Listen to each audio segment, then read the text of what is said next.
Hello friends, welcome to banking today channel.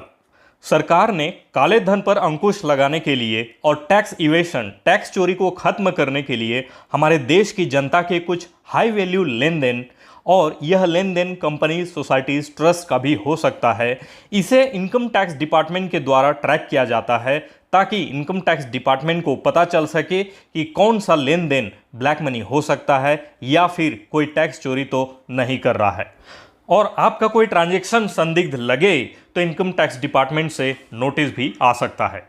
तो इसलिए हम किसी भी टाइप के लेन देन करते हैं, जैसे कि बैंक में जमा या निकासी, सामानों की खरीदी बिक्री, जमीन प्रॉपर्टी की खरीदी बिक्री, कई प्रकार के बीमा कराते हैं, शेयर्स या म्यूचुअल फंड्स खरीदते हैं, कुछ कार्य कराने या करने के लिए कॉन्ट्रैक्ट करते हैं, ऐसे विभिन्न प्रकार के लेन देन का कुछ स्पेसिफाइड लिमिट्स होता है। उसके ऊपर यदि लेन देन किए तो उसकी जानकारी इनकम टैक्स डिपार्टमेंट को जाती है। तो यह जो ट्रांजैक्शंस के लिमिट्स हैं उनको जानना जरूरी है ताकि फ्यूचर में कोई समस्या ना हो। तो इस वीडियो को आखिरी तक जरूर देखिएगा और शेयर भी जरूर करिएगा ताकि अन्य लोगों को भी इसकी जानकारी हो सके। तो चलिए शुरू करते हैं। सबसे पहले हम बात करते हैं कि स्पेसिफाइड फाइनेंशियल ट्रांजैक्शंस एसएफटी क्या होता है। तो यह ट्रांजैक्शन हमारे कुछ लेन देन का एक वार्षिक रिपोर्ट है, स्टेटमेंट होता है, जिसे संबंधित विभाग जहां हम लेन देन किए हों वो इनकम टैक्स डिपार्टमेंट को सबमिट करते हैं, इसकी रिपोर्ट देते हैं। इसे पहले एनुअल इंफॉर्मेशन रिपोर्ट कहते थे, जो कि 2003 में इंट्रोड्यूस हुआ था, लेकिन बाद में इसे फाइनेंस एक्ट 2014 के सेक्शन 285BA में रिप्लेस करते हुए नया नाम दिया, स्टेटमेंट ऑफ फाइनेंशियल ट्रांजैक्शंस, जिसे शॉर्ट में एसएफटी बोला जाता है। और पिछले साल मई 2020 के इनकम टैक्स डिपार्टमेंट के नोटिफिकेशन के तहत अब इस एसएफटी को हमारे फॉर्म 26AS का पार्ट बना दिया गया है, जिसमें कि फॉर्म 26AS के माध्यम से अपना अपना टीडीएस के साथ साथ बड़े लेन देन की जानकारी भी प्राप्त कर सकते हैं, एक जगह सब कुछ। अब हम बात करते हैं कि कौन कौन से फाइनेंशियल ट्रांजैक्शंस हैं और इसके लिमिट्स कितना कितना है, इसके साथ साथ कौन से ट्रांजैक्शन को किसके द्वारा इनकम टैक्स डिपार्टमेंट को रिपोर्ट किया जाता है उसके बारे में। तो सबसे पहले हम बात करते हैं अपने सेविंग्स अकाउंट को लेकर।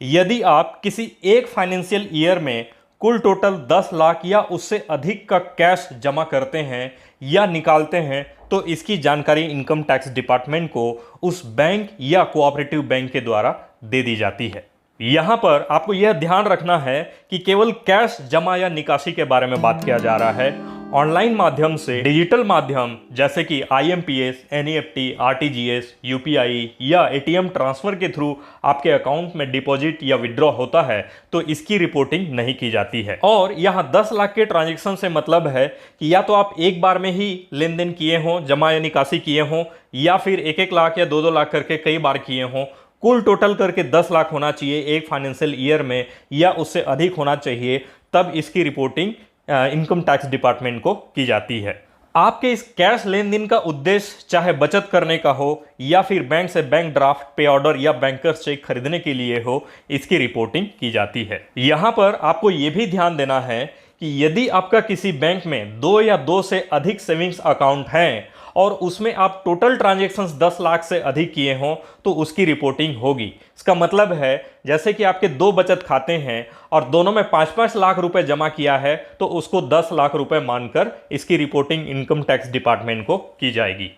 और एक बात यह भी है कि यदि आप किसी एक फाइनेंशियल ईयर में कुल टोटल 10 लाख या उससे अधिक राशि का कैश पेमेंट करके आरबीआई के द्वारा इशू किए गए प्रीपेड इंस्ट्रूमेंट्स खरीदते हैं तब भी इसकी जानकारी इनकम टैक्स डिपार्टमेंट को दे दी जाती है। अब प्रीपेड इंस्ट्रूमेंट्स क्या होते हैं उसके बारे में बता देता हूं। As per RBI guidelines, the payment and settlement act 2005 के तहत ऐसे इंस्ट्रूमेंट्स जिसके हेल्प से कोई गुड्स या सर्विसेज खरीदते हों या पैसा ट्रांसफर करते हों, जैसे कि पेटीएम, गूगल पे, अमेजॉन पे, gift cards, vouchers, debit cards, credit cards इत्यादि को प्रीपेड इंस्ट्रूमेंट्स बोला जाता है। अब हम एफडी और आरडी, फिक्स डिपॉजिट और रिकरिंग डिपॉजिट्स के बारे में बात करते हैं। यदि आपने किसी एक फाइनेंशियल ईयर में 10 लाख या 10 लाख से अधिक का एफडी या आरडी करवाया है तब भी इसकी रिपोर्टिंग इनकम टैक्स डिपार्टमेंट को दे दी जाती है। और यहाँ पर आप चाहे कैश में किए हों या फिर डिजिटल माध्यम से किए हों, सभी को कंसिडर किया जाता है। यहाँ पर आपके द्वारा किए गए एफडी या आरडी चाहे एक ही हो 10 लाख का या उससे अधिक का, या फिर छोटे छोटे करके कुल टोटल 10 लाख या उससे अधिक के हों, तभी उसकी रिपोर्टिंग की जाती है। यहाँ पर आपके द्वारा किए गए रिन्यूअल्स वाले एफडी या आरडी की बात नहीं हो रही है, केवल किसी फाइनेंशियल ईयर में नए जो भी एफडी या आरडी हुए हैं उसी को ही कंसीडर किया जाता है। अब हम करंट अकाउंट के बारे में बात करते हैं। तो यदि आपने अपने करंट अकाउंट में किसी एक फाइनेंशियल ईयर में 50 लाख या उससे अधिक की कैश राशि जमा किए हों या निकाले हों, तब इसकी रिपोर्टिंग उस बैंक या कोऑपरेटिव बैंक के द्वारा इनकम टैक्स डिपार्टमेंट को दे दी जाएगी। यहाँ पर यह ध्यान रखना है कि आपका कितना भी करंट अकाउंट हो, उसको सभी को एग्रीगेट करके कुल टोटल करके माना जाएगा। और 50 लाख या उससे अधिक का कैश पेमेंट करके आप यदि बैंक ड्राफ्ट, पे ऑर्डर या बैंकर्स चेक खरीदे हों, तब भी उसको कंसिडर किए जाएंगे। अब हम क्रेडिट कार्ड से रिलेटेड बात करते हैं। एक फाइनेंशियल ईयर में यदि आप अपने क्रेडिट कार्ड के बिल के तौर पर कैश में 1 लाख या उससे अधिक जमा करके उसका पेमेंट करते हैं, या फिर 10 लाख या उससे अधिक का किसी अन्य मोड से जैसे ऑनलाइन माध्यम से account transfer, NEFT, RTGS, UPI किसी भी ऑनलाइन माध्यम से यदि किए हों, तब इसकी रिपोर्टिंग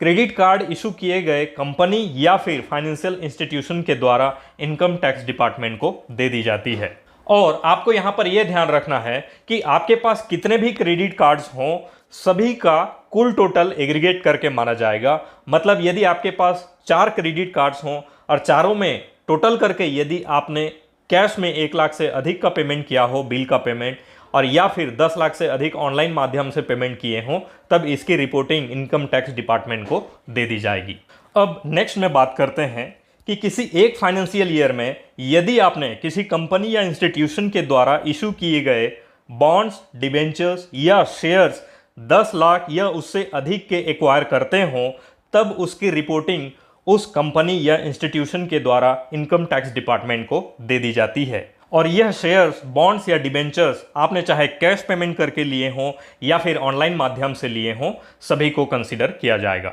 और यदि कोई कंपनी अपने द्वारा इशू किए गए बेचे गए शेयर्स को यदि आपसे वापस खरीदती हो, बायबैक करती हो और उसकी वैल्यू यदि 10 लाख या 10 लाख से अधिक हो, तब भी इसकी रिपोर्टिंग उस संबंधित कंपनी के द्वारा इनकम टैक्स डिपार्टमेंट को दे दी जाती है। और किसी एक फाइनेंशियल ईयर में यदि आपने 10 लाख या उससे अधिक का म्यूचुअल फंड्स यदि खरीदे हों, चाहे उसका नंबर्स कितना भी हो, एक से अधिक स्कीम्स भी हो सकते हैं, तब इसकी रिपोर्टिंग उस संबंधित म्यूचुअल फंड कंपनी के द्वारा इनकम टैक्स डिपार्टमेंट को दे दी जाती है। नेक्स्ट अब बात करते हैं फॉरेन करेंसी के बारे में। तो किसी एक फाइनेंशियल ईयर में यदि आपने 10 लाख या उससे अधिक की राशि का फॉरेन करेंसी परचेज किया हो, तो उसकी रिपोर्टिंग भी उस फॉरेन एक्सचेंज डीलर के द्वारा इनकम टैक्स डिपार्टमेंट को दे दी जाती है। इसमें जो ध्यान रखने वाली बात यह है कि आप चाहे कैश से परचेज किए हों या फिर ऑनलाइन माध्यम से या फिर ट्रेवलर्स चेक इशू करवाए हों,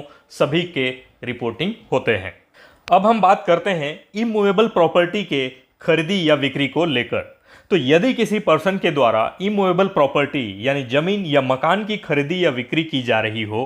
जिसका ट्रांजैक्शन वैल्यू 30 लाख या उससे अधिक हो, या फिर उस प्रॉपर्टी का वैल्यूएशन स्टैंप वैल्यूएशन अथॉरिटी के द्वारा 30 लाख या उससे अधिक का किया गया हो, तब इसका रिपोर्ट इंस्पेक्टर जनरल, रजिस्ट्रार या फिर सब रजिस्ट्रार के द्वारा इनकम टैक्स डिपार्टमेंट को दिया जाता है। और लास्ट में यदि आप किसी दुकान या किसी सर्विस प्रोवाइडर से कुछ खरीदते हैं, जैसे कि सोना खरीद रहे हों, मोटरसाइकिल खरीद रहे हों या कार खरीद रहे हों, कंज्यूमर गुड्स खरीद रहे हों या किसी प्रकार के कोई सर्विस ले रहे हों किसी से, और उसे 2 लाख से अधिक की राशि कैश में देते हैं, तो उस संबंधित व्यक्ति या दुकान के द्वारा इसकी जानकारी जो है इनकम टैक्स डिपार्टमेंट को दे दी जाती है। यहाँ पर सेविंग्स अकाउंट्स के ऑपरेशन से रिलेटेड कुछ क्लैरिफिकेशंस देना चाहूँगा। जैसे कि यदि कोई अकाउंट जॉइंट में है, ऑपरेशन का मेथड चाहे कुछ भी हो, जैसे कि जॉइंटली, ईदर और सर्वाइवर, फार्मर और सर्वाइवर, कोई सा भी, तो तो उसको एग्रीगेट एक ही माना जाएगा और उसमें यदि 10 लाख से ऊपर का यदि कैश ट्रांजैक्शन हुआ हो तब इसकी जानकारी इनकम टैक्स डिपार्टमेंट को दे दी जाएगी। दूसरा कंडीशन यह भी बनता है कि यदि किन्हीं के द्वारा 2 या 2 से अधिक जॉइंट्स अकाउंट ऑपरेट किए जा रहे हों और उन जॉइंट्स अकाउंट में सेपरेटली जैसे 5-5 लाख या 3 लाख 7 लाख ऐसे जमा कर रहे हों और उसका टोटल एग्रीगेशन में 10 लाख से अधिक का यदि ट्रांजैक्शन होता है कैश ट्रांजैक्शन, तो उसकी जानकारी भी इनकम टैक्स डिपार्टमेंट को दे दी जाती है। तो फ्रेंड्स, उम्मीद है यह वीडियो आप लोगों को इन्फॉर्मेटिव लगा हो, तो इस वीडियो को लाइक कीजिए, अपने जान पहचान के लोगों के साथ शेयर जरूर करें और बैंकिंग टुडे चैनल को यदि आपने अभी तक सब्सक्राइब नहीं किया है तो प्लीज़ अभी सब्सक्राइब कर लीजिए ताकि आगे भी हमारे ऐसे ही वीडियोस मिलते रहें। धन्यवाद।